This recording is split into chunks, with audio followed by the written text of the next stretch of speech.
No, you can't hear me yet? Yes, teacher, can I hear you? Excellent, thank you very much.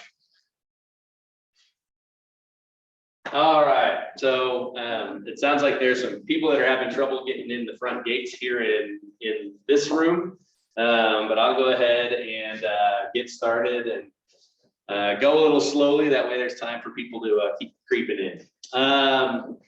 So today I'm going to start talking about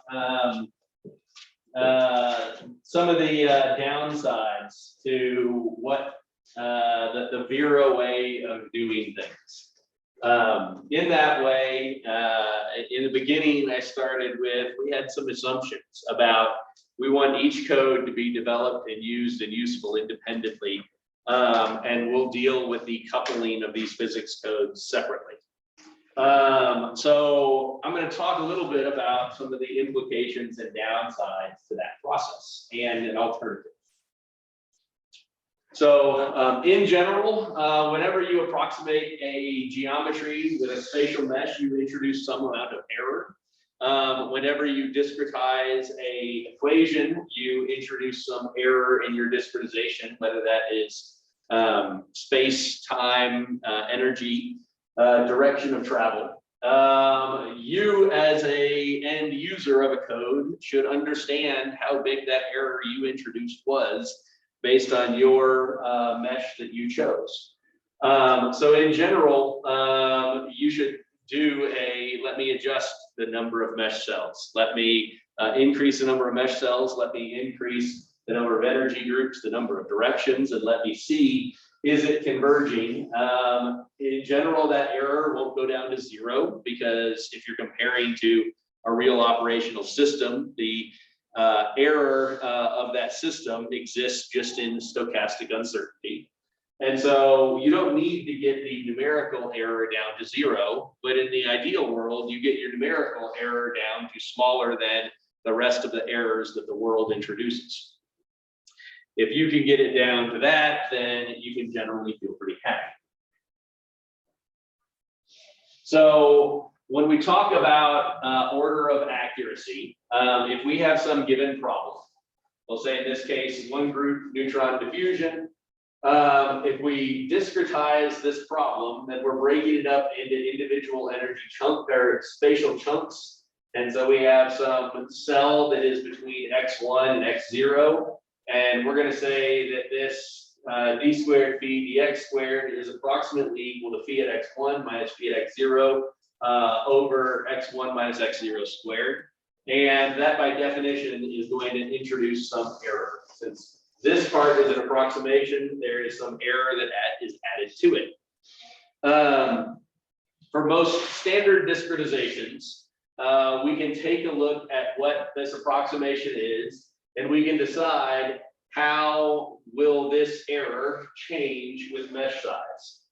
And so in some discretizations, you have a linear dependence. The bigger your mesh cell is, the bigger your error is. In some cases, if you have a more accurate solver, then your error will depend on the square of the mesh size. And so as your mesh size gets smaller and smaller, your error is getting smaller faster. So in this case, if you cut your mesh cell size in half, your error gets cut in half. In this one, if you cut your mesh size in half, your error drops by a factor of 4. If you have a third order accurate method, then when you cut your mesh size in half, your error goes down by a factor of 8.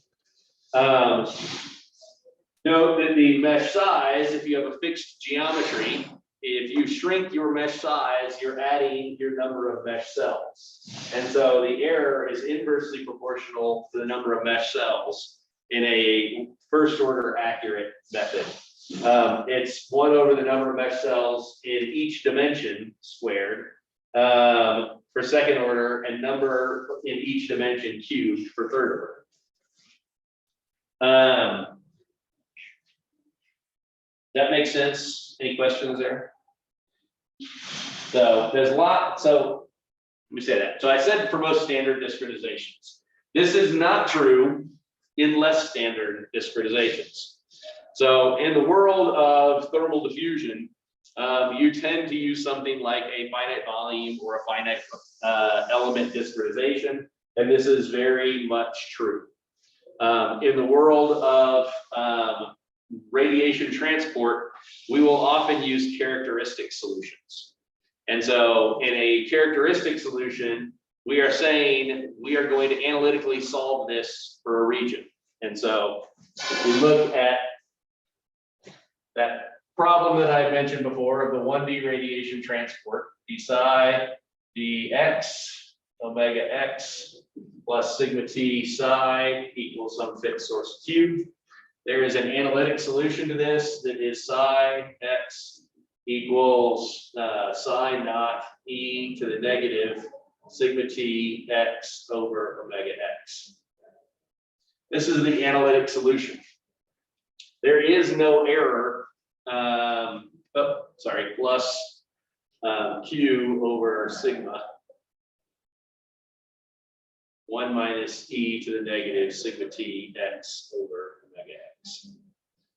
So if q and sigma t were exactly constant, then this is perfect. This is exactly accurate. There is no error in it. So there is no discretization. We analytically solve for it. But if we added scattering to this, plus sigma scatter, which depended on phi, then we would wind up having a some approximation, because we need to approximate is that this psi varies exponentially. This phi might vary exponentially also, but we aren't going to plug in a constant or an exponentially varying phi. We're going to plug in a constant, because this was exact if the right-hand side was constant. Does that make sense? So on something like a method of characteristics, it's more difficult to quantify what is my mesh cell size error. But if we use a finite difference in radiation transport, then we absolutely can do the same process. So we can do radiation transport in finite element or finite difference. And if we do, then the same thing holds true. But independent on if you can analytically determine what it should be, you still have a expectation that you understand the error that you introduce with the mesh that you decide to use for your problem.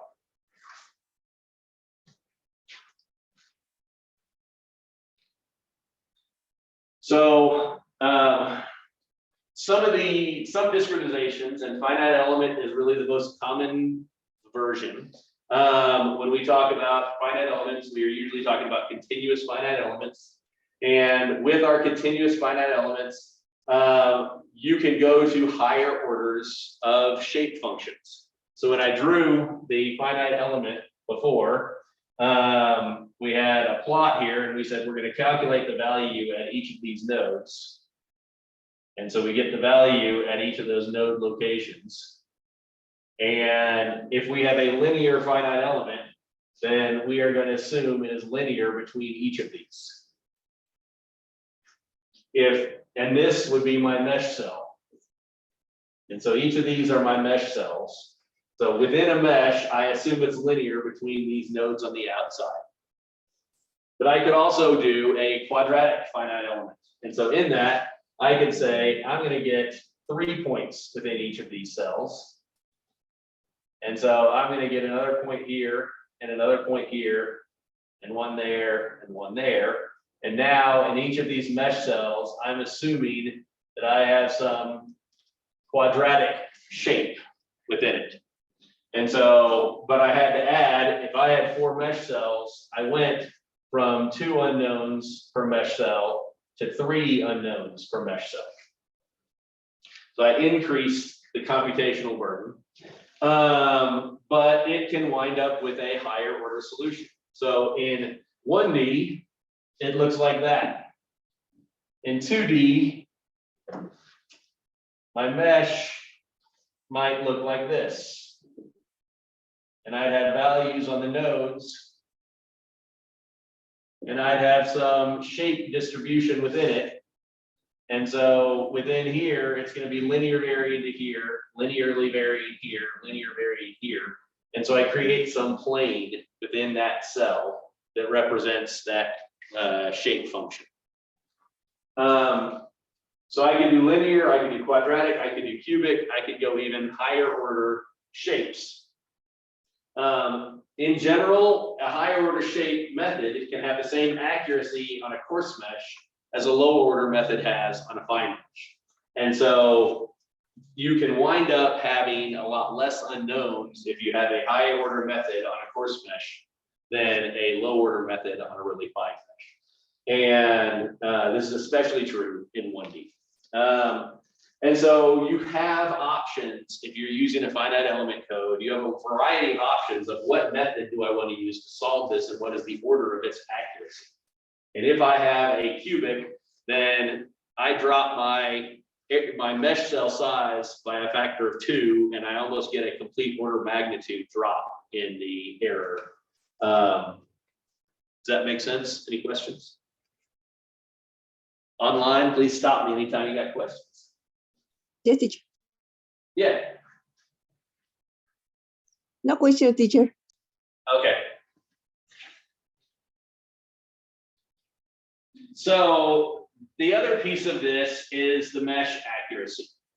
And so usually when you're talking to mathematicians and mathematically inclined people, they tend to look at a lot of hypothetical problems. But we know in reactors, we have lots of different geometries. Most reactors, the geometries can be defined with some quadratic function.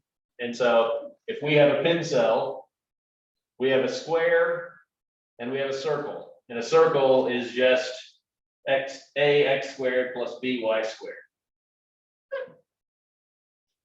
And that's the term, that's defining what that shape is. So we have quadratic type of shapes, but in general, there is no reason you couldn't have some shape that looked like this inside of your reactor that had far more than quadratic definition of that geometry. And so when we take our geometry and we say we're going to put a mesh on it, then we start to introduce some errors because we need to overlay, we need to approximate these geometries, or we might need to approximate these geometries in order to overlay the mesh. So for instance, if we said, let's mesh this with just squares. This is fine out here. I can put all the squares I want in down here. But suddenly I get to here, and I have this cell that has a little bit of one material and a little bit of another material. And I need to figure out, wait, what material am I going to put in there? Am I going to smear both of those materials? If I come up to my cylinder, now I have this curved shape inside of it. And so if I choose to use boxes, then I'm going to choose to integrate, I'm going to choose to introduce some error. A better approximation would be say, well, what if I use triangles? And now I could define these triangles here. And then my triangle is going to be a much better approximation to what that shape would be. But still, even on my circle, I'm still going to have to create some type of approximate geometry. So usually we call these polygons. You could fill that polygon. So if you took the circle and you made it into a 12-sided polygon, then you could fill this in with a bunch of triangles, and you could exactly match that 12-sided polygon. But by taking your circle and making a polygon, you are creating some error. Does that make sense? So if you only use rectangles, then you have first order accurate error. The clearest picture for showing what that looks like is going back to your high school algebra class. And if you had some function here that looked like this, and you wanted to compute the area inside of it, you could say, let me compute the value at each of these locations. And then you could make I'm only going to use boxes. If I only use boxes, then I'm going to use this as my approximation for what that is. And so I take each of these 1, 2, 3, 4, 5, 6 boxes, and I say, if I compute the volume of these boxes, that's going to be the area of these boxes, that's going to be an approximation of the area under the line. It's not a very good approximation. It's going to be first order accurate. As I go from 6 to 12 boxes, my error is going to be reduced by a factor of 2. I go from 12 to 24, my error is going to be reduced by a factor of 4. If instead I said, let's not use boxes, let's draw lines between points, now I'm getting a more accurate solution. And this is going to be second order accurate. As I add more points in here, since I'm drawing lines between it, as I double the number of points, I'm going to cut my error by a factor of 4. If instead I said, let me make a quadratic function for each one of these, then I'm going to cut it by a factor of 8 each time I double the number of points. So it's the same idea with the mesh. If I define my mesh only using rectangles, it's first order accurate. If I define my mesh with polygons, I'm second order accurate. If I define my mesh with quadratic functions, I'm third order accurate. But if my geometry consisted only of quadratic defined functions, circles and squares, then my quadratic is exact. If my geometry was composed only of rectangular materials, if I were making a brick building out of nothing but bricks, then I don't have to make any error if I use rectangles. I can just use those rectangles directly. Does that make sense? So if, on the other hand, we do something like, let's first take our cylinder and let's approximate the geometry with some polygon. And then let me do my mesh refinement of the polygon.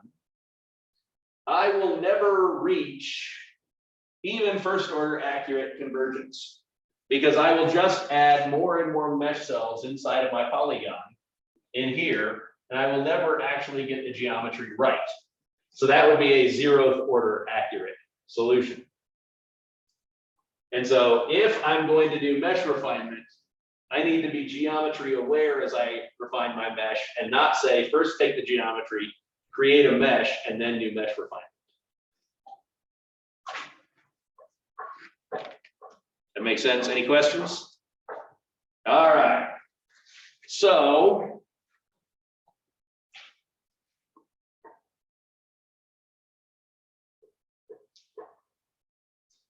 the order of accuracy of your problem is the lesser of your mesh and your method order of accuracy. So if you decide I want to use a high order finite element, but I'm going to make my mesh into rectangles and my problem has a bunch of cylinders in it, then it didn't matter that I had a third order accurate method because my mesh definition of my geometry was only first order accurate. And so it is going to be the lesser of those two. In general, if you can use high order geometry, then use that higher order geometry. I think I missed something on the other slide. Maybe it's on the next. Ah, yes. So here on these bullets. Your linear finite element method cannot use a quadratic mesh definition. If you want to use linear finite elements, then you have to take your boundary and make a linear approximation to it. But a linear finite element could certainly work with box geometry. And so your finite element method has to be as high or higher order than your geometry definition.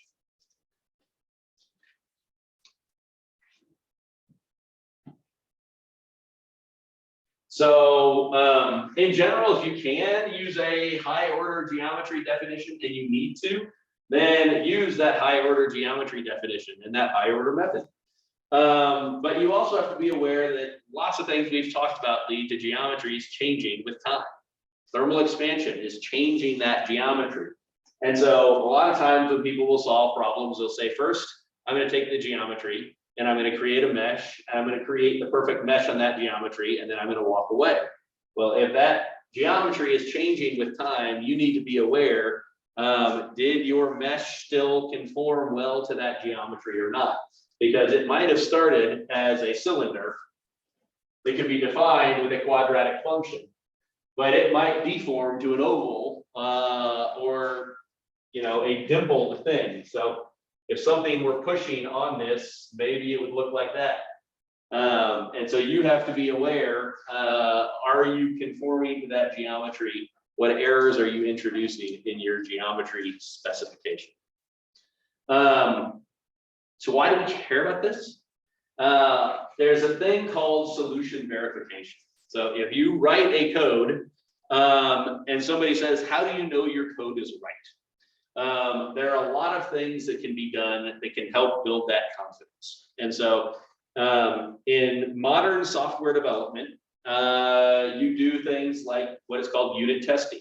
If I create some function that says, let me integrate this function, then my integration function, I can create a test that integration function worked correctly. And so every little piece of my code, I can create a test for, and I can say, okay, let me hit execute and run all of my tests. So Google actually provides a really good infrastructure for doing that. If you have a code and you create a bunch of these tests, it gives you the infrastructure to say, let me add a new test, let me add a new test, now let me run all my tests.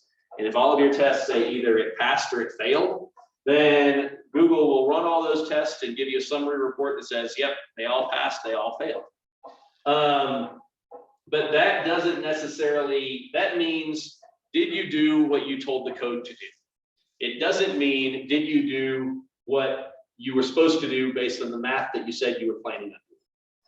And so solution verification is really letting you go, if I planned on using a second order finite element mesh problem, and I know my second order finite element problem should have this level order of convergence, then I should be able to create a test problem where I run different mesh cells and I see, did it get that order of convergence that I expected?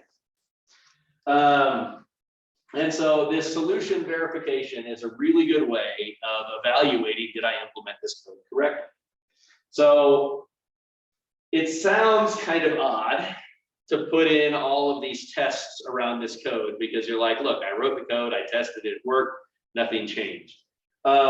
When you start going from, I'm writing my own code and I'm only the only person working on it, and every single calculation is done on one processor, to we have a team of people and we're using 1,000 processors every time we run a calculation. You don't want to try to figure out what went wrong on a 1,000 processor job, because now you have to go, wait a minute, which processor had the problem? And doing that debugging and trying to figure out where your error is when you have a big giant 1,000 processor thing is a big challenge. And if you have a team of people working, then somebody might not be looking at what's important to you and they might break something of yours. If you have a test in there that can show you, hey, something broke when he made that change, and that's why I'm not able to get the correct answer any longer, then it'll identify this is when that change happened that caused the thing to break. And so everything, so we can identify what needs to be fixed and where. So this solution verification is something that as you move to bigger and bigger computing, you start to say, I need to test every individual piece. I need to test bigger and bigger chunks so that I don't have to debug a full nuclear reactor simulation that some end user ran on a big machine. When they say, I need the answer tomorrow, you wanted to already know what the answer, that it was working correctly by the time it got there.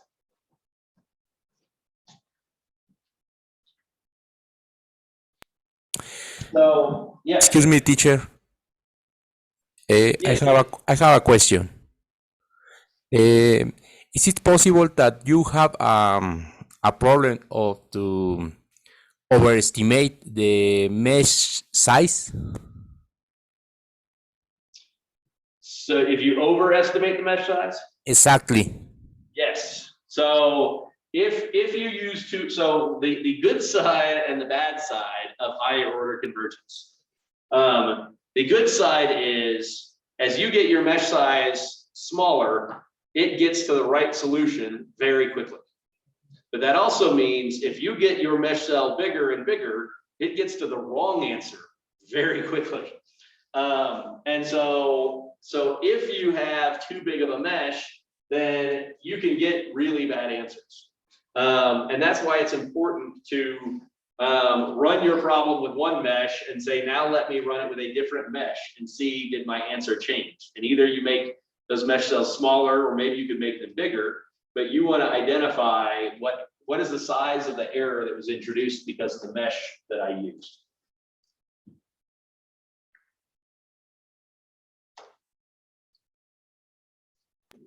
So basically, you must choose your size mesh based on experience, right? Yes. Yes.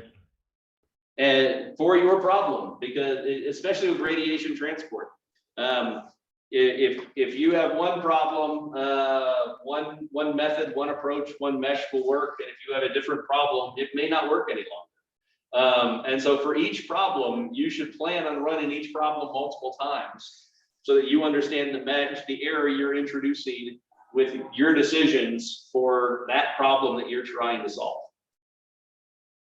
Okay, thank you. Yep. Thank you. Magdalene, what was your question?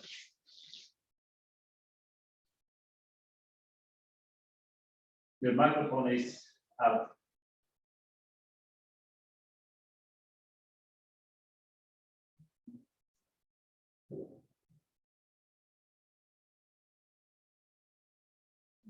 All right.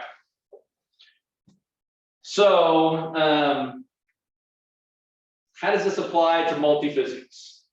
Well, it turns out if you say I have two physics and I have two different discretizations for my two different physics, and I have one mesh, now the rate of convergence for the combined multiphysics problem is going to be the lowest of all three of those. What was your geometry error? What was physics A and what was physics B? So if you have a third order accurate temperature distribution and a first order accurate neutron distribution, then you are not going to get better than first order accurate because it is going to limit that problem. And so when you're doing multiphysics, you can't bury yourself in a box and say, I'm the neutronics person. I'm going to trust whatever is given to me from the temperature people. You have to be aware because you might think that global problem should be converging much faster than it is.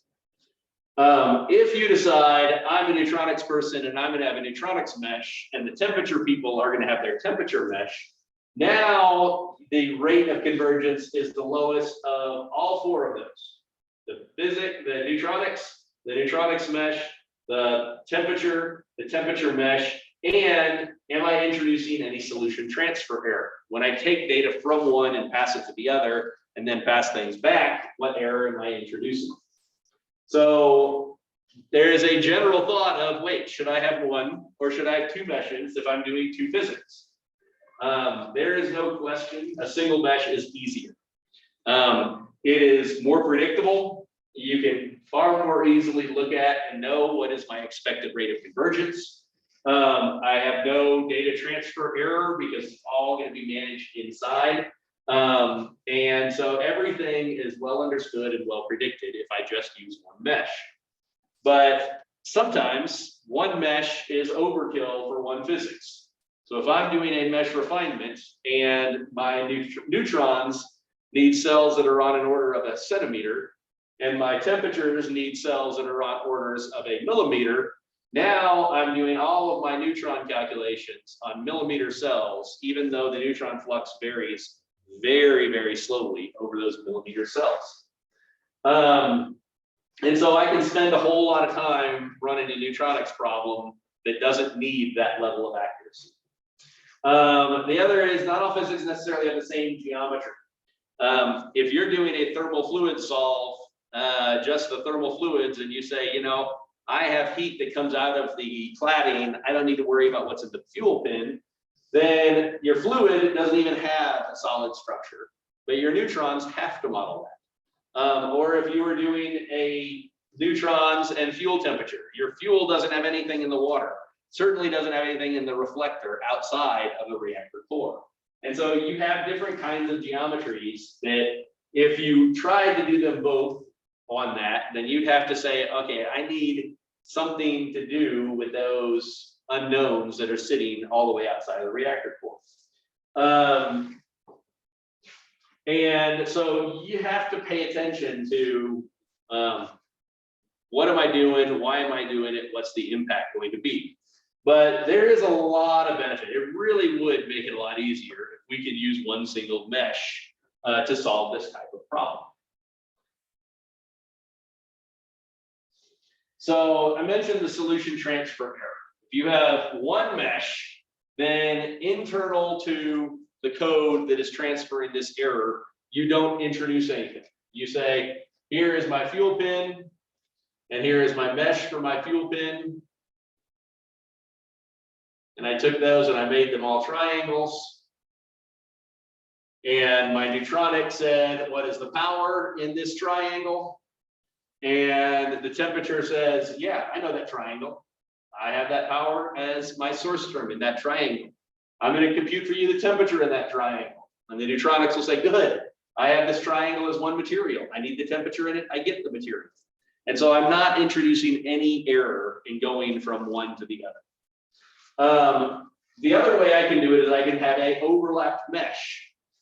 So let's go back to some rectangular meshes because they're a whole lot easier to draw. If I have a coarse mesh that looks like this for one physics, I have 6 unknowns in it. And if my other physics says, wait, I need a much finer mesh than that, but I will start with your mesh and make a smaller mesh underneath it, then these are the big coarse mesh cells. And inside of this, you could have additional mesh cells for that other physics.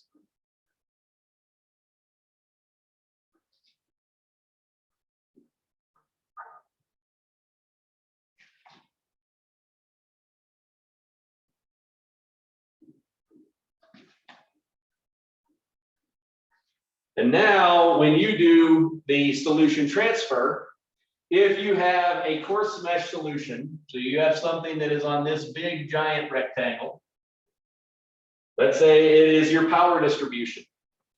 Your temperature solve needs a power in each one of these cells.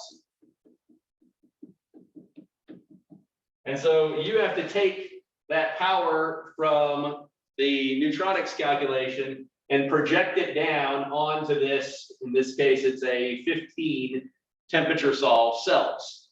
So you have to do a projection. And when you want your fine mesh, when you have your fine mesh temperature and you need to get the temperature for your neutronics, well, it doesn't want 15 temperatures, it wants 1. So you have to do an integration of what that temperature is over that region. But because they're each separate, then it's just a 1 to 15 and then 15 back to 1. So a projection and then an integration of these.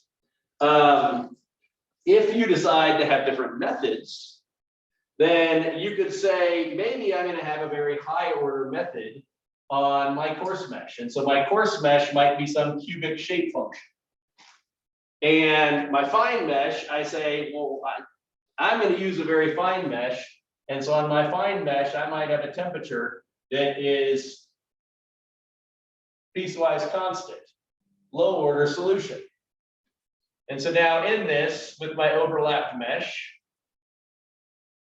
I would have to go, okay, now I need to take this shape, high order shape in this region, and I need to project it onto something so that I get a linear shape in this one, and a linear shape here, and a linear, and then, so I'm projecting my high order solution on a coarse mesh onto a low order shape function on the fine mesh. Does that make sense? So with overlapping meshes, I can use these different orders of accuracy solutions, but I have to be careful in how I project that coarse onto the fine.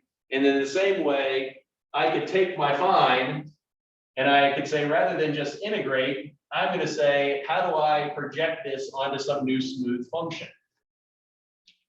And so now I've created a, how do I get the moments of that equation? So in here, if this wanted some quadratic and I had 3 piecewise linear pieces to it, then I need to go, how do I create a quadratic shape out of those 3 piecewise linear pieces?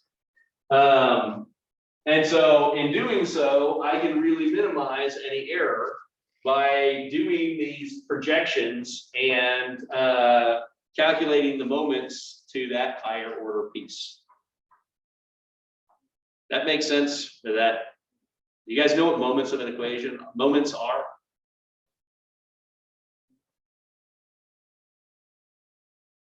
No. All right, I'm getting some notes.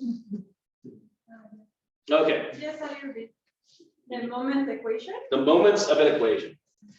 So if I have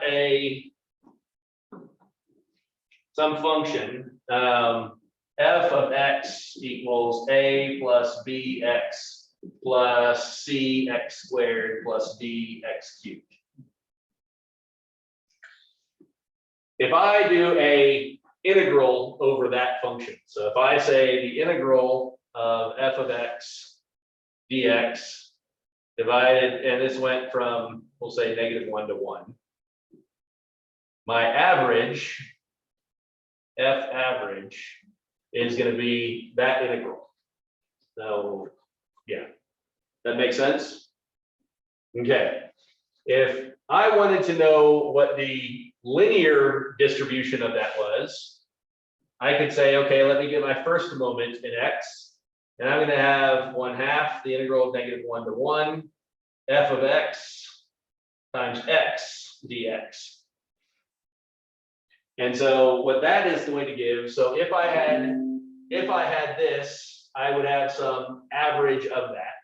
When I multiply it by x, now I'm going to get the linear component. And so if my function looked like this, then my average would be there. My linear component would be my linear plus my average. So if I added my linear and my average together, it might look like that. So now I've created, so this is 0 to 10. Then I have what is the average. This is my original shape. This is my average. My linear moment would be effectively looking like this. If I take my linear piece and add it to my average, I create a linear plus average approximation to that curve. If I take my second moment,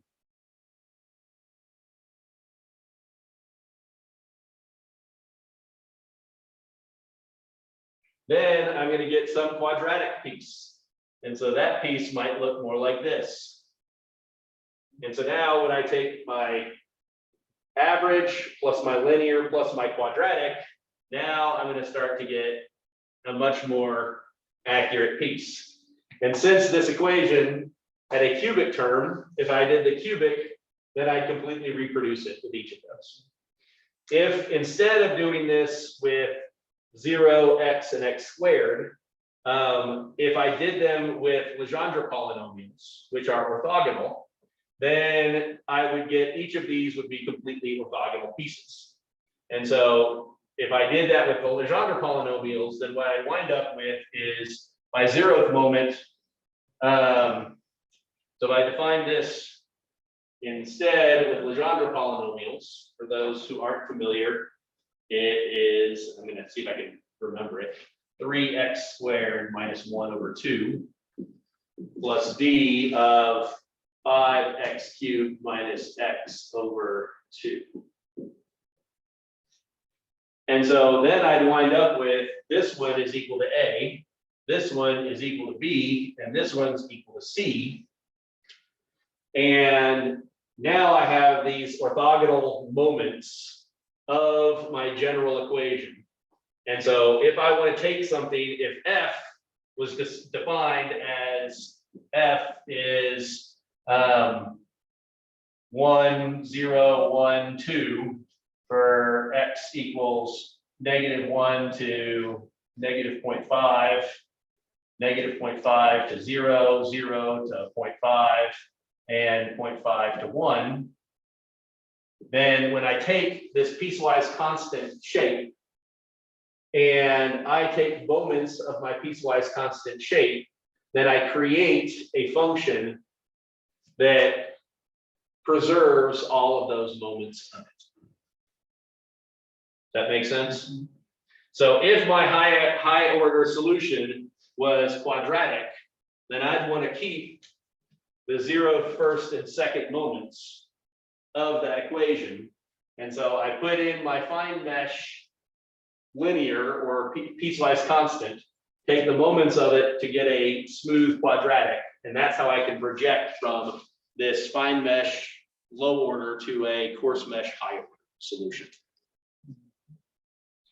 And similarly, if I have something that is defined like this, and I need to get to a piecewise constant, then I can just say, let me do my integral from -1 to -0.5 f of x, and that's going to get me my linear term. And so that's how I can get from my high order function on a big mesh to my low order on the fine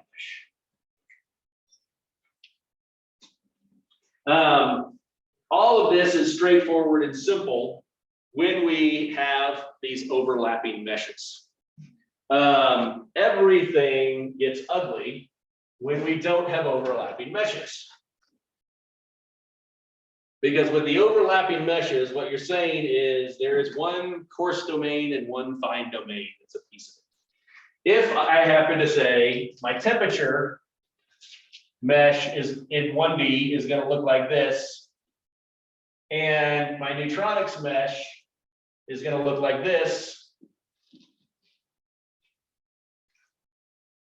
now I have to figure out how do I get my solution here into this mesh cell with the moments that it needs, and how do I take this one down into this one where there is no connection or overlap. Just to make it clear there's no overlap, this line's right there.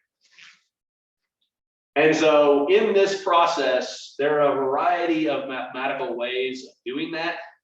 Every one of them will introduce some error. And some of them will require a tremendous amount of work to get that error small. But they all can be done. So when you have totally different meshes, you have to be very careful on how do I do that correctly. And so in general, you want to preserve locally what the solution is, and you also want to preserve globally. If I have a total power, I want to make sure that the total power I pass through neutronics to my temperature had the same total power. But we also want to make sure the local powers are pretty accurate. And so in that process, when you have completely independent meshes, you have to be very, very aware. And so that's why in the Castle project with Vera, we had an entire tool set that was just for doing this type of problem. Because what we wanted to do was we wanted to say, I don't want the neutronics code writer to have to figure this stuff out, or the thermal hydraulic. I don't want anybody in charge of figuring it out. I want to be able just to say, let me give you my solution on my mesh with my shape function, and you figure out how to get it to their mesh and their shape function. When we were doing the Cobra and Impact directly coupled, we didn't use that DTK toolkit because they said we are going to use an overlapping mesh. And we are going to define the impact mesh always to be more fine than the Cobra mesh. And so because impact was always as fine or more fine than Cobra, they said, we'll let impact manage all of this. And so we did that piece here inside of the impact code. But once we moved to coupling with Shift and with Bison, we couldn't let that happen any longer. We had no predetermined understanding of what are these meshes going to be, what do they need to look like. So we needed to move to that independent toolkit to do it. What questions do y'all have? So now let me tell you why that doesn't actually matter all that much. So it does matter and it doesn't matter, and you have to be aware, does it matter for me at my problem at my moment in time now or not? So in general, if we look at an error plot for all of these, it is not that second order accurate all the time. So if we said, here's a plot of error as a function of number of meshes, or so number of meshes. So as we get more meshes, the error should be going down.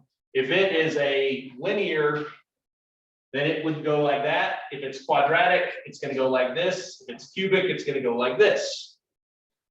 But it's really only true at the end as you approach convergence. And so it might be that the error does this for your linear. It's no reduction in error at all, and then all of a sudden it gets that. And so you see, oh, at the end I was linear. That's what I expected. As my mesh started to get really small, I approached linear. My quadratic might look like this.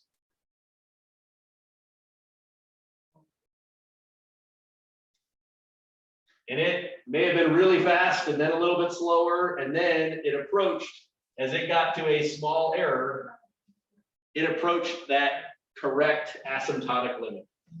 And so there is not necessarily any guarantee where your initial error is on a really coarse mesh, or what it's going to look like here in the beginning. And so if, for instance, we have two physics codes, and we said for my initial mesh, and we use the same mesh, if I used the same mesh and I had let's say I used a high order temperature convergence rate. And so my high order temperature convergence rate had the error plot looking like this, and then it dropped really fast. And my neutronics had a linear convergence rate, but its initial error may have started out really tiny. And it might have gone down here, and then it went, okay, now I went linear. And here I reached linear, but my error was really tiny. And so everything was dominated by the temperature solve. And so there is no necessarily guarantee for one mesh, these things are all lining up. And so you kind of have to run some problems to get a feeling for what is the error in my temperature, what's the error in my neutronics for each of these problems sort of independently. And when I put them together, how will that come into play? And so as you gain experience, if somebody says we're going to use one mesh and that one mesh is millimeters, your neutronics, you can say, look, even at the initial millimeter mesh, my error is going to be tiny. I can use a low order solve because that millimeter mesh already is going to have a really tiny error. But the temperature people may say, ooh, millimeter is not enough. I'm going to make sure I need to have a high order solve for it. And so it can use that high order to get that error down. that make sense? All right. So the other aspect is sometimes you have simple solutions. If you have a linear solution to a problem and you put in a linear method, linear is exact. If you put in a quadratic method, it's still exact. It didn't get any more exact by adding quadratic. And so if the problem is nearly linear in solution, then if you use a linear method, the error is going to be really small. And so going to a quadratic method may not matter much at all because your uncertainty error may be sitting up here.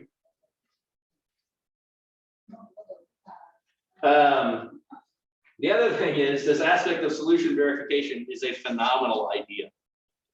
Nobody does it. In mathematical solvers and finite element tools, there are a whole bunch of finite element tools out there. COMSOL is one that does multiphysics, finite elements. Abacus, it does a whole lot of that. The Moose tool set is one developed by Idaho National Lab, open source.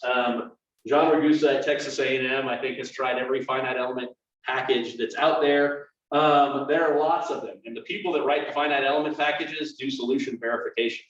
Because they wanted to make sure that for their finite element package for general purpose problems, it was done.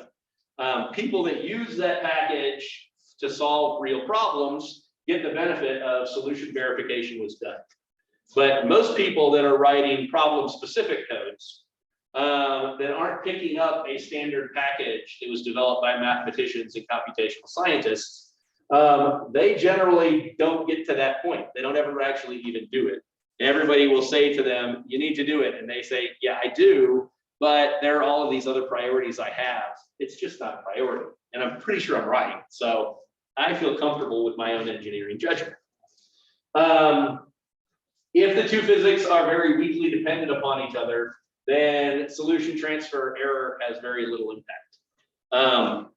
We know that neutronics depends on temperature, but it needs, if you look at its sensitivity to the temperature, if that temperature is changing in tenths of a Kelvin, the neutronics doesn't notice. The error in neutronics, the fundamental uncertainty in nuclear data, is big enough that if you're off in your temperature by 0.1 Kelvin, it doesn't change your solution at all. And so how tightly dependent are they has a big effect on, is solution transfer error going to matter at all? And so fundamentally a pressurized, so first of all, nuclear reactors tend to be very self-correcting systems. If the physics say, if you raise the power, that's going to raise the temperature, and raising the temperature is going to drop the power because that's a good, safe way to design a reactor. It turns out if your temperature solve overestimates temperature, that is going to drop the cross sections a little bit, which is going to drop the power, which is going to raise that temperature up a little bit, and your numerics of your problem will actually self-correct. You see it similarly when you do depletion. If you have some error in your nuclear data, when you deplete fuel, you say, oops, my uranium-238 cross-section is off by a little bit. That doesn't make the plutonium that I generated get off by insane amounts with time. What it does is it changes that depletion spectrum and all of the isotopes, and it may produce more power for a little bit of time in that one, but then that'll have more burn up and it'll have less power later on. And so the nuclear reactors tend to be very self-correcting systems. You wouldn't get that benefit from a system that had a very, very high interdependence between the physics.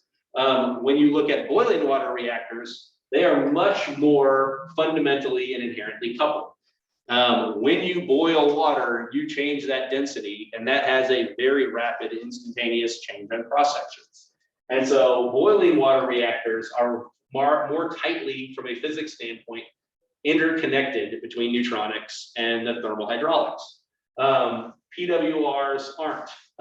Things where you don't have phase change tend to be way less interdependent. Fast reactors tend to be very interdependent on your structural mechanics and your neutronics.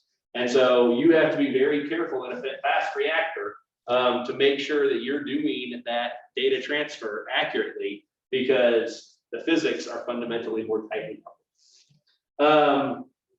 And the other aspect is sometimes a single mesh is a great idea, and you say, I want to do a single mesh, but you can't. It just consumes far more than your computing capability. If you try to have a single mesh that's a good mesh for fluid flow and neutronics, you can easily say, I don't have a computer big enough to solve that problem, so it's a moot point. I need multiple meshes. Any questions on that? All right, so now we'll take another turn and we'll start looking at error from the convergence rates. So if we have some nonlinear problem, and let me define a nonlinear problem we can work with up here. So thermal diffusion, negative grad K grad T equals Q. My K can fundamentally depend on what my temperature is, even if I have some fixed source. So since my K, my thermal conductivity depends on my temperature, I have a nonlinear problem. And in this nonlinear problem, I'm going to simplify it even more and just make it one-dimensional. That way we don't have to worry about other things. So d dx of K of T dt dx equals Q. And so that's going to be my equation. If I wanted to put it in this form, then I could say, all right, well, my T, my temperature equals my temperature plus d dx of K dt dx plus Q. And this I'm going to call F of T.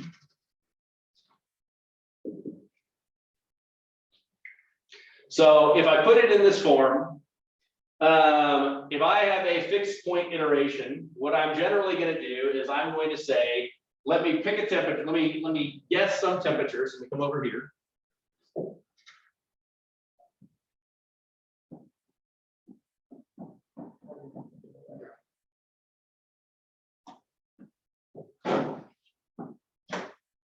So let me start and let me guess some temperature. T equals 900 everywhere. 1 to 5. And now I'm going to say, okay, based on that T, my K at 900 equals 10.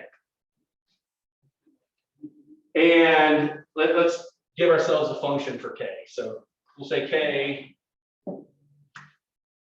K of T equals 10 plus T over 1,000. So I'm going to come in with my fixed point iteration. I'm going to say do while not converged. And I'm going to say, so this is I equals 0, T at I, K at I. And so now I'm going to say, I want my T at I plus 1 is going to be equal to some fixed point solved. So I fixed K. And so now if I discretize this problem, then I would have these 5 mesh cells where each mesh cell I've made some approximation of ddx and ddx. And so I can create now some matrix. So that, once I linearize it, is T plus some matrix, let's call it K, operating on T plus Q. So now this is some matrix. And so now I can say, all right, my T at I plus 1 is T at I plus K, T at I plus Q. And I can just keep doing this iteration, marching through it. Usually when I'm doing fixed point iterations, I actually split it a little bit differently, and I say, all right, let me actually say T at I plus 1 is K inverse of T at I plus Q. No, T, K inverse of Q. And so I take what is the official fixed point iteration structure, and I say I'm going to restructure it to this, because we knew that K here, once we made K fixed point, then this could go to a matrix form, K operating on T equals Q. And so then I can just say T equals K inverse Q. That makes sense? All right. So this, according to the general definition, we're going to switch and get out and go to that one. But it's the same fixed point process. I defined my K, I created my K to create my K matrix, I got my temperature, I created my new K matrix, I plus 1, K inverse of, make this I plus 1, I, so that's the K matrix was generated here, I is a matrix. And then I check my convergence. T I plus 1 minus Ti is less than some epsilon Ti plus 1. And I check all of my Ti's, and they are all less than some convergence criteria, that I'm done. If not, I just keep marching back through this. And that's my standard fixed point iteration. In a time-dependent problem, it's called a Picard iteration. So when we use this iteration structure, we have a linear convergence in by iteration. And so if we did the similar type of plot where I said this is my number of iterations and this is my error, it is going to have some linear shape to it at the end. It may look like this, it may look like this. But at the end, it is going to reach some linear shape to what that convergence rate is. I can change this structure by whether I go from here or to something that does this, immediately go linear, or even sub and then linear. I can change that by adding acceleration methods. And so if I decide to put in what is called a preconditioner here, then I can, based on this problem, I can look and I can say, what is some approximation to this K inverse that would let me add this piece in here, and it would get me to my solution a whole lot faster. But in the end, I'm still going to be hitting some convergence rate that is linear with iteration, even though I dropped down, so it's super linear initially because I've been preconditioned. But this might be an error of 10 to the negative 14, 10 to the negative 16 before I got there. So I didn't even notice or care because it looked way better than linear. So my preconditioner, my approximation, my acceleration tool needs to approximate the matrix that I had here for a given specific temperature. And then since that temperature can change, that preconditioner in theory might need to change by iteration. Or maybe I can create one preconditioner and let it stay the same the whole time. There's a variety, a whole field of research in preconditioning. But it is all focused on that single physics nonlinear piece. Or the linear piece, because it has already been linearized. You already took out that temperature dependence. So a more efficient way of doing this is Newton's method. And if you'll recall, yesterday I talked about how we had basically our fixed point iteration, and then we did the Anderson acceleration, and then we did the elimination method, and then we explored the Jacobian-free Newton-free law. This Newton is the same N in Jacobian-free Newton-free law. And so in this, this is all based on the idea of, well, if we had a derivative of my function, then I could get much faster convergence. And so if we knew, so d of f dy was equal to d df dy times y minus some y guess is equal to my f at that y guess.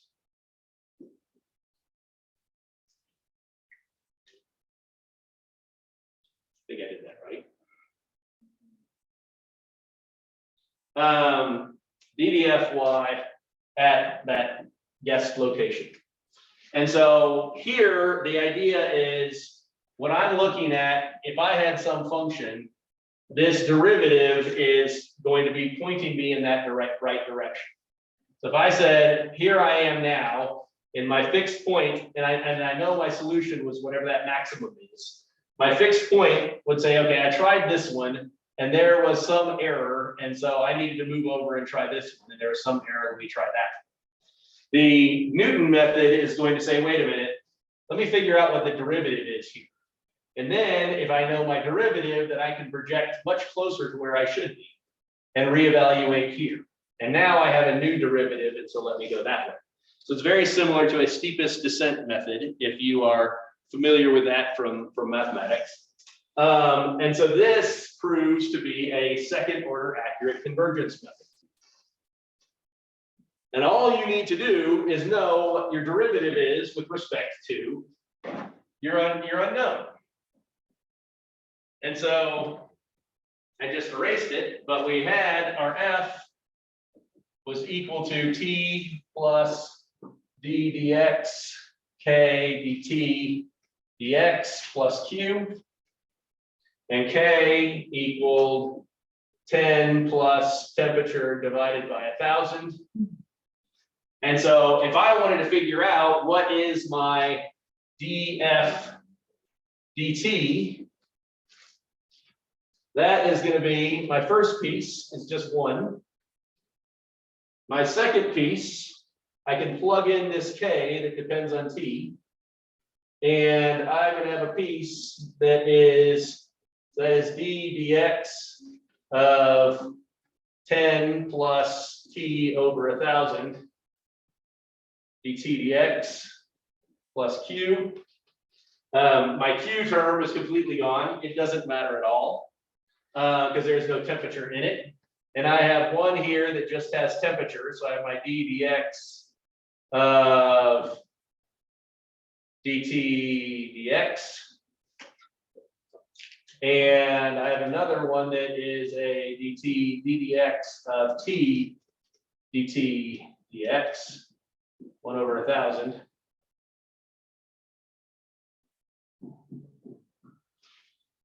And so in general, I can look at this and I can say, okay, I can do these derivatives. I have a term that's linear with t. I have a term that is quadratic with t.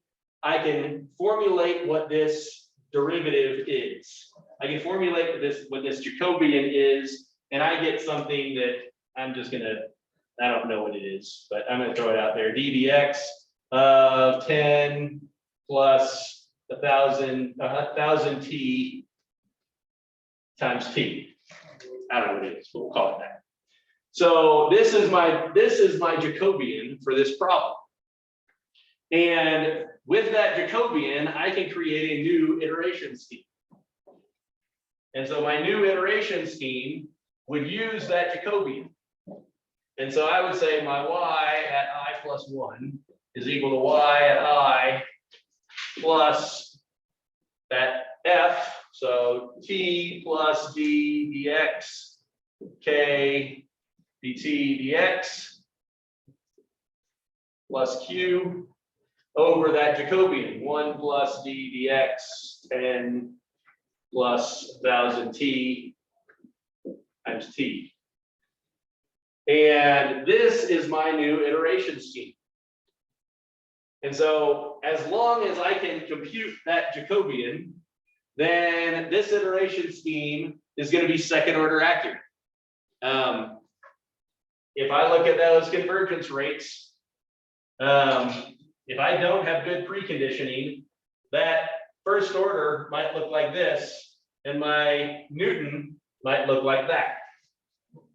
So Newton fundamentally can be a whole lot more efficient than a fixed point iteration. Any questions on that? Okay.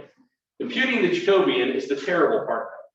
Because if you have one physics, then you can look at this one equation and see what it looks like. But now, if I have two physics, now I'm going to say, and let's throw in an eigenvalue problem just for fun.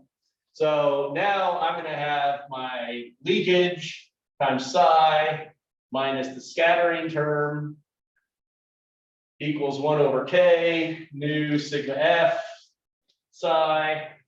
And that's my neutronics equation. And all built inside of here is temperature. And then I have my temperature solved, my K, which depends on temperature, T equals kappa sigma fission, phi. And so my derivative with respect, so I'd have 4 pieces. I'd have to do a d of the transport, d psi. So I'd have to figure out what d psi of the transport one is all by itself. I'd have to figure out of transport d the conduction dt. That's the one we did before. Those are only dependent upon themselves. I'd also need to figure out what the change in transport is as a function of temperature. So now I have to figure out how do my cross sections change as a function of temperature, and how does that change my equation? And I have to figure out my d conduction equation, d phi. Well, that one, this one falls out. There's no phi in it, and so that's just kappa sigma. So I wind up now with this bigger problem because I have these 4 chunks that algebraically I need to figure out what that Jacobian is, and this is going to start to get really complex, really quickly. So we don't like to try to figure out a Jacobian if we can avoid it. And so a way to estimate the Jacobian is finite difference. And so if you can do that function evaluation, x and y, then you clearly could say, let me do another one that is f at x and y plus some new value. And so if this Jacobian is just supposed to be a df solution y, then that would be a f at x, y plus delta minus f of x, y over delta. And so a Jacobian-free Newton method would avoid having to algebraically determine what the Jacobian is for your full system. And so instead of algebraically determining it, you're going to have to do 2 of these solves each time. If this were just diffusion, that would mean twice I'm going to have to do a K inverse Q. One with one temperature and another K inverse with T plus delta defined temperatures. So now I do 2 solves, one here, and that way I can get what that Jacobian is, and I follow through on that same structure. So in the fixed point iteration, we did 1 solve each iteration. Now we're doing 2 each iteration, but we get quadratic convergence. So it's twice as much work per iteration, but it converges a whole lot faster.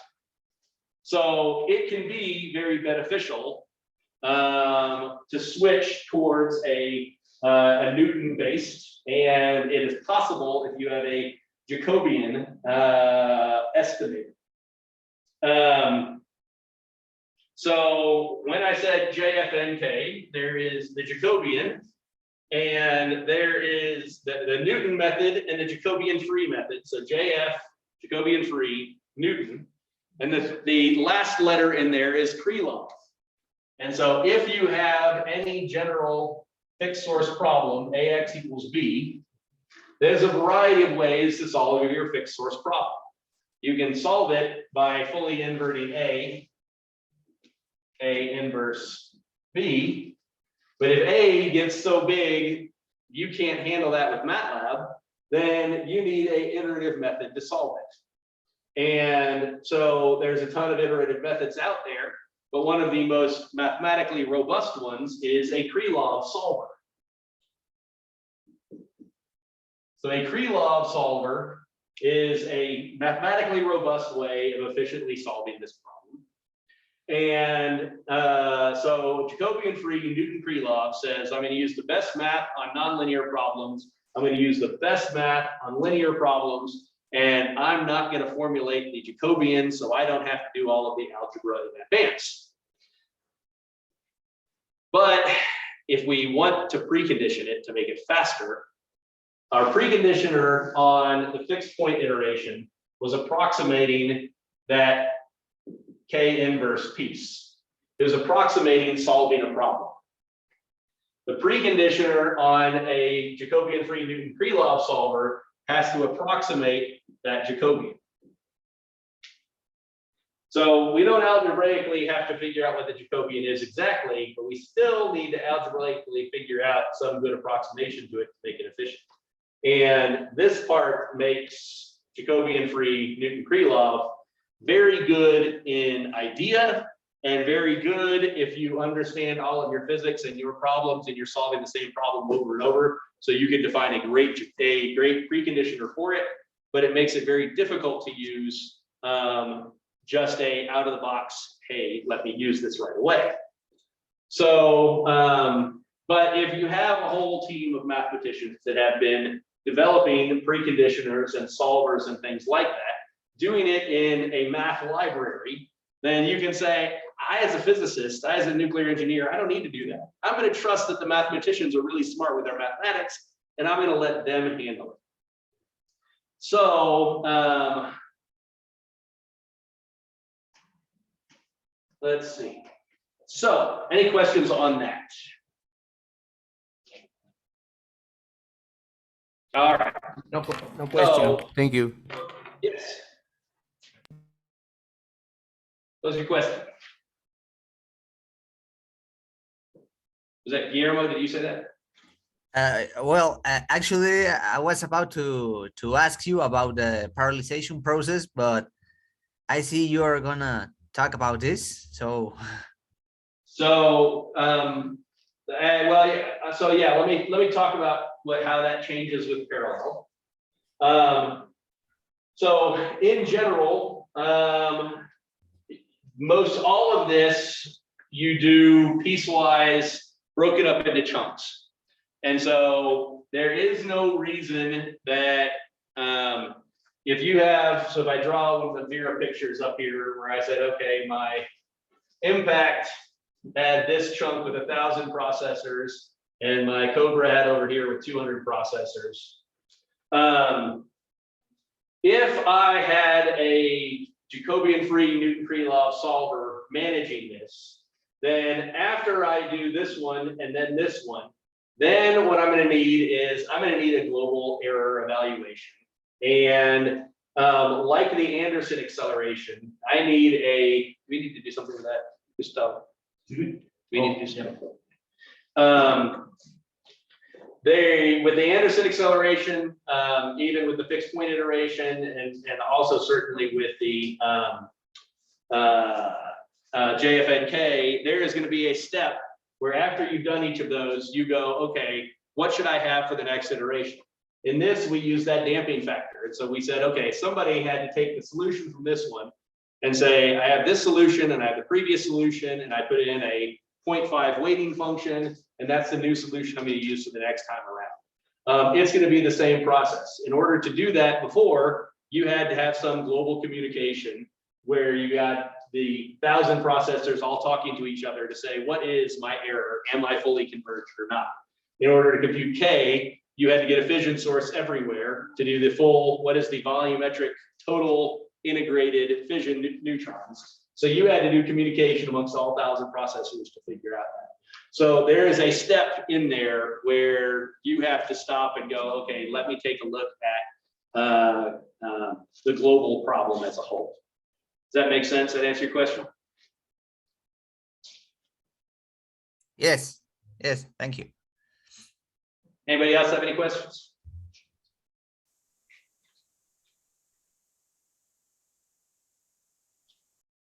Okay, so there are a whole bunch of finite element libraries out there. If most of them are, or well, so a lot of them are proprietary, like a COMSOL or an Abacus.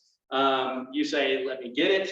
It is a finite element code. You say, I want to solve diffusion and fluid flow. And underneath the hood, it is going to do diffusion and fluid flow. You're going to define the geometry. You're going to hit a button and say, hey, please mesh this geometry. And you might have some parameters in there to say how small should that mesh be, so you can adjust the mesh. And COMSOL will take care of all of that. It will solve the problem, and you never see any code at all. If you want to use code, then there are a variety of open source toolkits with a variety of robustness. Many of them are university developed and designed and intended for research.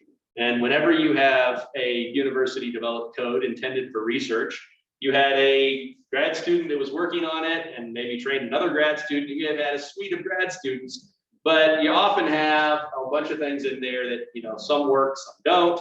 And you may not have somebody you can call and say, I'm trying to do this and it's not working.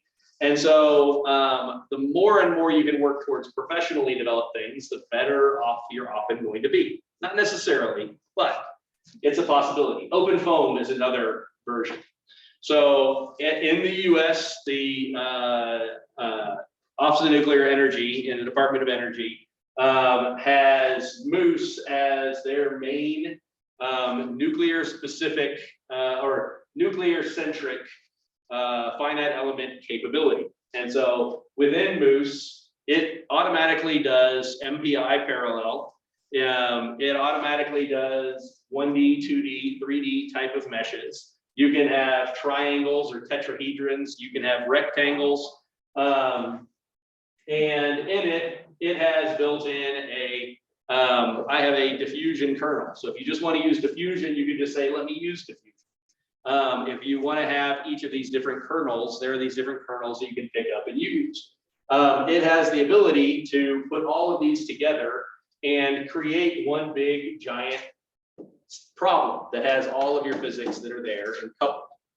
And most all of it can be done from an input file. It is not a engineer's input file. The people who are operating reactors would say that's not an input file.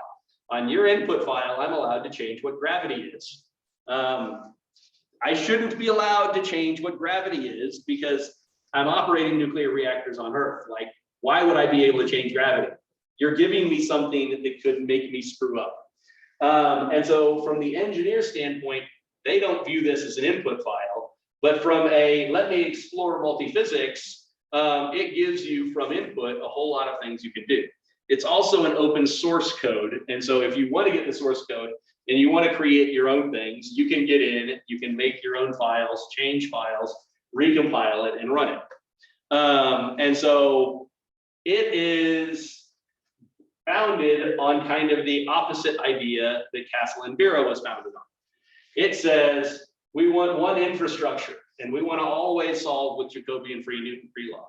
And we're going to hope the mathematicians are good enough. They can, we don't need nuclear engineers to write their own preconditioners. We're going to hope that the mathematician-based preconditioners that are default and built into this can just solve the problem for you. We're going to integrate the visualization because we try to do everything on one mesh. But as they had users that were using it, the users started going, I can't deal with one mesh. So like, all right, we'll allow for multiple meshes, but it's going to be harder to use. And now we have to build into this communication package. So we do data transfer. So they've built in data transfer into this.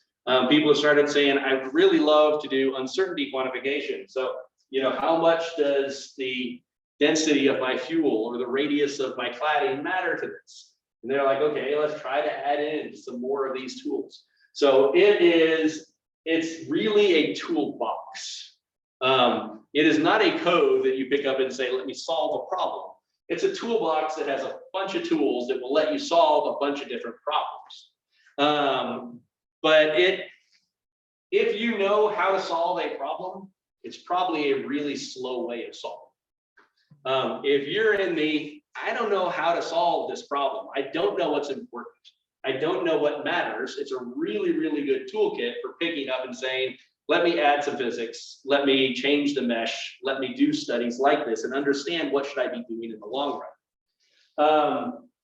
You'll also notice the traditional way of doing things and the Vera way were kind of built on an assumption this is an LWR, or at least you could kind of define the geometry in some 2D planes, and the 2D planes would be connected axially. There was some concept of this is what the geometry looks like. If you have a very general purpose thing, then you can say, well, if I could define my reactor as a double helix DNA structure, could I create a mesh and could I run a radiation transport and heat transfer? Sure, you can do that. And so it gives you flexibility to explore a whole lot of things, but you'll probably find it's a whole lot slower than a lot of the codes that you're familiar with. And so the engineers that are used to I do LWRs and I get my answer in 5 minutes on one processor, looked at Vera and went, oh man, you gotta tell me 1,000 processors for 16 hours? That's crazy. The comparable size job for a fully general purpose tool like this is a lot slower. Days slower, week perhaps slower. But it gives you more capability that you can do different things with than a big parallel computing thing that was made just for light water reactors. And so, whereas Vera said, these are the challenge problems I'm solving, this one says, do whatever you want. The sky is the limit, you can do whatever you want on it, but the math solvers for preconditioning aren't really yet where those engineers that have run these problems over and over know how to make it work. So it's not going to be as fast. It's going to be a little bit more cumbersome to the user because the user has to understand what's the physics and what things can you play with and not play with. So it's a something completely and totally different type of tool set. It doesn't have to be Moose. There are other ones like it. COMSOL is very similar in its structure. This is sort of the US nuclear centric one.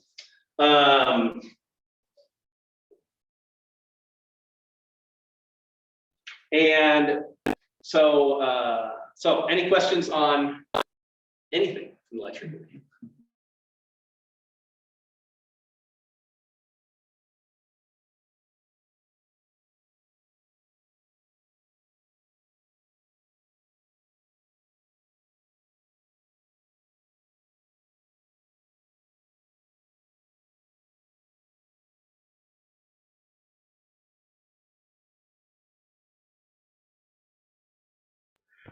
No question. Thank you.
Now, can you guys hear me all right?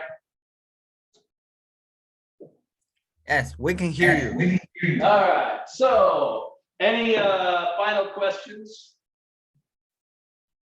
Yes. Well, I guess it depends on the complexity of a problem, but you really need a supercomputer to use this multiphysics processor. It depends on the resolution you want. So the Moose and COMSOL are general purpose tools. So if I were, well, so I have a project where we're trying to design a molten salt research reactor. And so in Texas, we are planning on in 2025, turning on and operating a liquid fuel molten salt university research reactor. And with that reactor, we're trying to figure out how do we design this. And your standard traditional tools aren't really great for that because this is a totally different kind of reactor. So we can use the Moose tool because it's very general purpose and we can have very big regions. So we aren't going to model every radial ring of pin cells if it were a light water reactor. We could say, let's do big core diffusion and let's do lattice physics to define some cross sections for some core diffusion. And let's do a lot of our work in core diffusion. So it can work on one processor and be useful. Or it can scale up to in the range of 1,000, maybe 8,000 processors. And so it's kind of, you have a whole lot of flexibility with this kind of a tool set. It isn't it's made for this purpose. It's a general thing that it's solving finite elements. What finite element problem would you like it to solve? But for things like when we look at a molten salt reactor and we say, we know we need neutronics, we know we need heat transfer, but the gas bubbles and delayed neutrons are going to be moving. Can I create an equation in Moose that is the movement of delayed neutrons? Yes. All right, let me add delayed neutrons. And now let me couple all of those. Well, the xenon is going to move too. Should I add an equation for xenon? Sure, let's put in a xenon equation and let's run it with that too. And my calculations might be very simple, you know, mini spherical reactor, just because I want to get a pretty good idea of what physics matter. And that can run on one process. But when I go, wait, now I really want to know in high detail what this molten salt reactor looks like. Now, yeah, I'm going to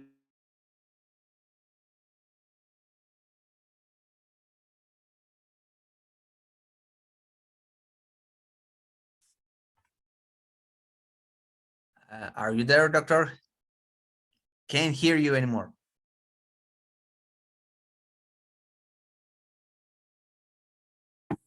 Creo que otra vez tiene problemas.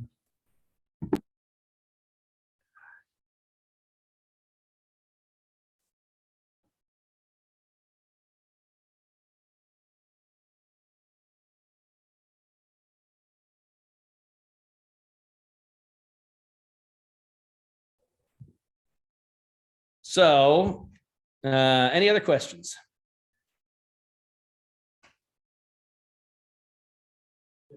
Yeah. You talk about the define mesh to improve the Yep. calculation. How fine is fine? So the question for the people on Zoom was, if you have the ability to refine the mesh to improve the solution, how fine is fine enough? So that's where it's important to know what are the other uncertainties in your problem and how much error is associated with that. And so if you know your thermal conductivity is only good to within 10% and you're solving a temperature solve, then trying to get your error down to 0.0005% makes no sense at all. And so you have to understand what these other things in your problem are to know when fine enough is. An example of that was a student I worked with one time wrote a code to do automatic mesh refinement. And so he'd hit play on it and it would solve with one mesh and it would start to refine the mesh. And if the answer didn't change in one region, it stayed a big mesh. But if it changed in another region, it would get to a finer and finer mesh. And So this was on, he did a pin cell, radiation transport, two-dimensional pin cell calculation. And he eliminated the spatial error to 10 to the negative 8 or 9. But he was using discrete ordinates, and he had a set of 8 different rays that the neutrons could go in.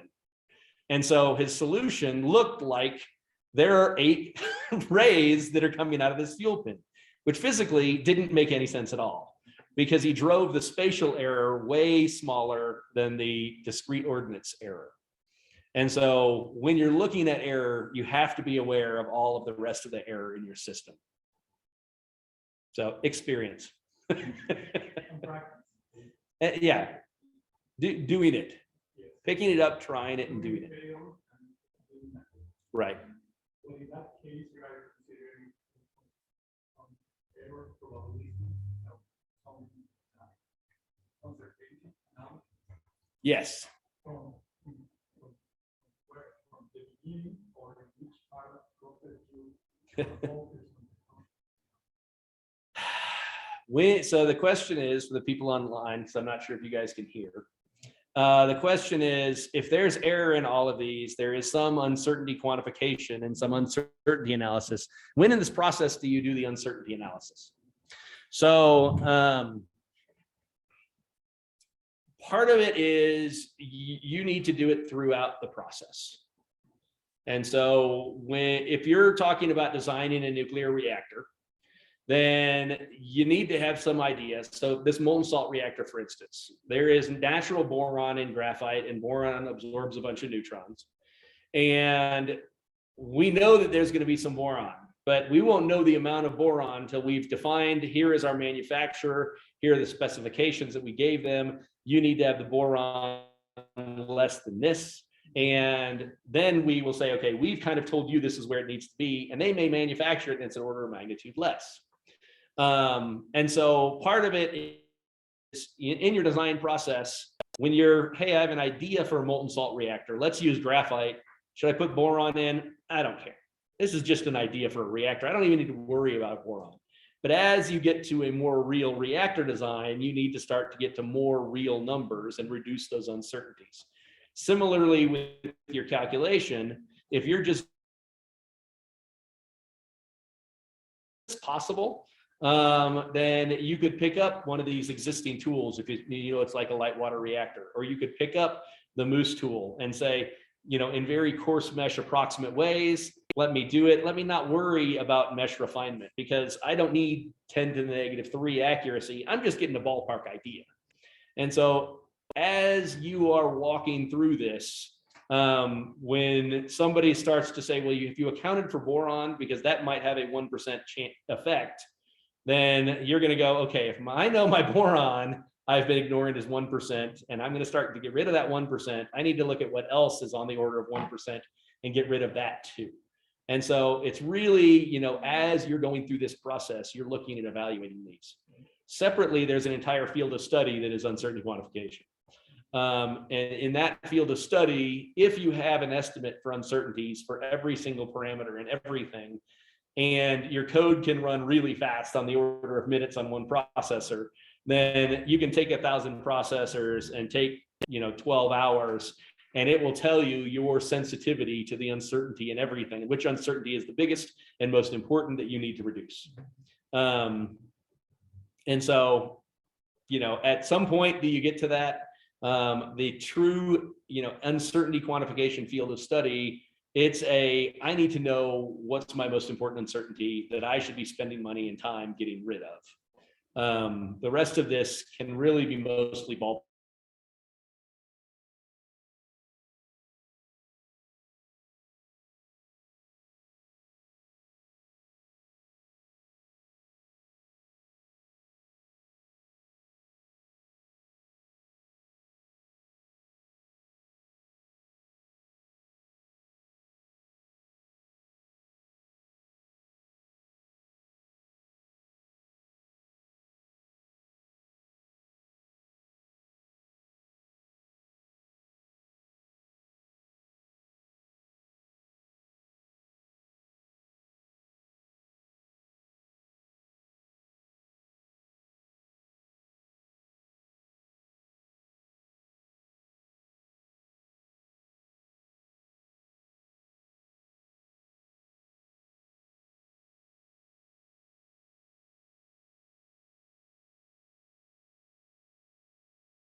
quién sabe si vuelvan a reconectar.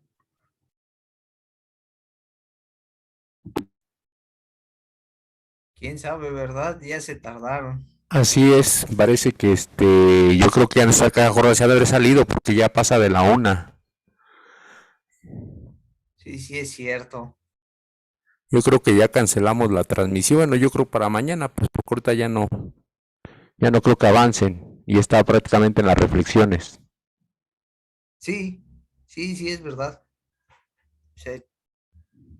Sería dejarlo Entonces, aquí. sí, no, pues nosotros sí. Ya mañana que nos digan qué onda. ¿Cómo ven? Ahí nos vemos entonces. Hasta Muy luego. bien. Un gusto saludarlos, Guillermo, Mauricio, Janet, que está ahí conectada. Saludos a todos. Hasta luego. Que estén bien, buena tarde. Bye. Bye.